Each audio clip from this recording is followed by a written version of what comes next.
Dermot Kennedy with Don't Forget Me. Welcome back. You're listening to the Country Viewpoint here on your colour of country life, Flow FM. Well, it's over to regional South Australia, and we're talking all about the Vision 2050, which is shaping the Eyre Peninsula farming future, and a roadmap to 2050 is set to help shape a strong, sustainable future for the farming industry on the Eyre Peninsula, and this consists of 5 critical elements: governance, social, profitability, productivity and environment. The extensive report is set to shape the challenges and opportunities for future generations. Joining me on the line to talk more about this is the Ag Innovation and Research of Eyre Peninsula, the Executive Officer there, Naomi Scholz. Lovely to be with you, Naomi. How are you? I'm very well, thanks. Ellis, how are you? Going quite well indeed. Now, Naomi, firstly, just give us some background to this report. It's very interesting. It is, and it came about probably earlier, way earlier this year. We were thinking it would be really good to have, I guess, an overarching document that we were all working towards. So something just to make sure we were all on the same page. And by all, I mean the organisations on the Eyre Peninsula that are invested in a sustainable agricultural future. So Eyre obviously is the grower group for Eyre Peninsula, plus PIRSA, who have a really strong presence over here on Eyre Peninsula and deliver a lot of the research and development for our farmers, and the Eyre Peninsula Landscape Board, who are also strongly invested in, our environment and how we manage that going forward. So we thought, well, there's a need. We haven't really done it before, and there's lots of changes and opportunities coming in agriculture. So we thought, what better way to get everyone together and get their opinions on what they thought it might look like, and come up with this document just to provide us with a bit of a template going forward. Well, it's obviously very extensive research. Why don't you tell us more about the challenges that lay ahead for future generations of farmers in this region? Well, I think the farmers would be very well aware of the challenges at the moment, but whether we're dealing with climate change or having to reduce our emissions or looking at market access, we need certain kinds of conditions and people's expectations are changing around how they want to see their food produced, how we can use technology and AI to our advantage to, I guess, input costs are probably only going to increase like they are for everything. So how do we manage that? Yeah, there's plenty of barriers. And then the decline in population, that also has an impact on the different types of activities farmers can do as well when they need labour. So, yeah, there's plenty of challenges, but they also present plenty of opportunities, I think. Naomi Scholz is the Executive Officer of the Ag Innovation and Research Eyre Peninsula Peak body. We'll speak more with her on the other side of this. Don't go anywhere. James Blunt with All the Love, and welcome back. You're listening to the Country Viewpoint Wednesday edition on Flow FM.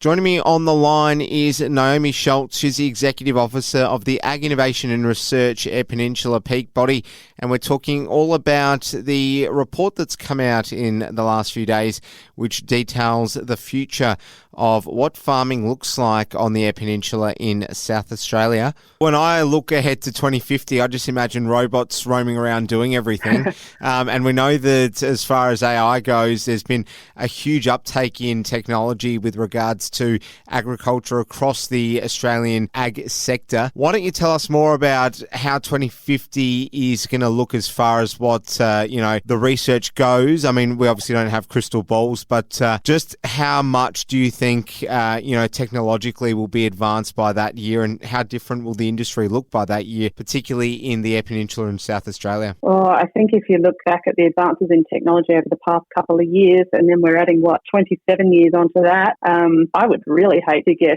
We can tell how things are going and what direction initially, but then there'll be disruptive things that we won't even have any idea about that will come along and just change the game. If we can get breeding that are frost tolerant or drought tolerant in our wheat varieties, for example, and improving those, then that's a game changer too. So We didn't crystal ball too much in what it would really look like, but what are the things that are coming along now that will have an impact as we head towards 2050? I would really hate to guess, but it would be really nice to see some things like having, value-added commodities on Eyre Peninsula, so we produce further up the chain so that we're selling a more valued product and more refined product to try and secure farmers' futures. In terms of robots and AI, your guess is as good as mine for that one. I suppose, though, that's going to be one of the other main challenges that farmers have, in that they're not really going to be able to foresee how they can bring up the next generation within their households and within their farming sites to actually know how to come to terms with all the latest technologies. And it feels as though it may just sort of hit us in one breath, if you like, and suddenly, they're going to be stumped. It could feel like that, but if you think about it, like the kids growing up these days and their grasp of technology as it's changing is just phenomenal. So I think that'll be similar in farming. I think whatever industry you're in, there'll be people coming through that will be able to grasp it. And as long as we, learn the principles and understand how things work and why things work, then that's all we need to do is to stay a step ahead. All right, now going back to population, South Australia as a state, I believe by 2030 is targeting 1 million extra people. So is there going to be a concerted effort to try and, secure people who have skills in ag and try and get them to regions such as the Eyre Peninsula in South Australia? Surely that would be advantageous to the future of the industry there. It certainly would. Farmers are already saying that labour is limiting their choices in their enterprises. So I think any efforts to try and bring more people over here would be fantastic. From an Eyre perspective, we're trying to attract graduates over to Eyre Peninsula through our intern program. Yeah, we're really encouraging young researchers to come to Eyre Peninsula and trying to show them a big range of opportunities there are. And I guess there's new types of positions opening all the time because of the way things are changing. So if you've got skills in one area, they may translate really nicely into farming.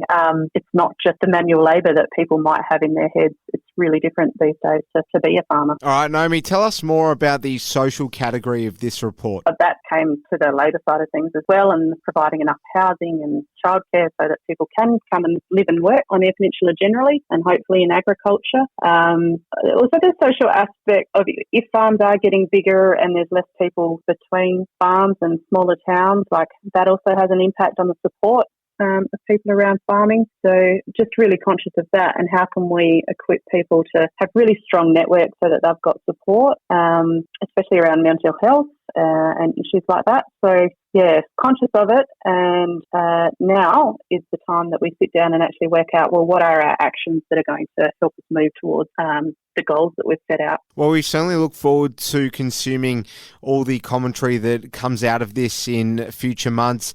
Ag Innovation and Research Eyre Peninsula Executive Officer Naomi Scholz, really great to get your insights, and we really appreciate your time. All the best. Thanks very much, Ellis. Thanks for the opportunity. More to come right after this. You're listening to the Country Viewpoint.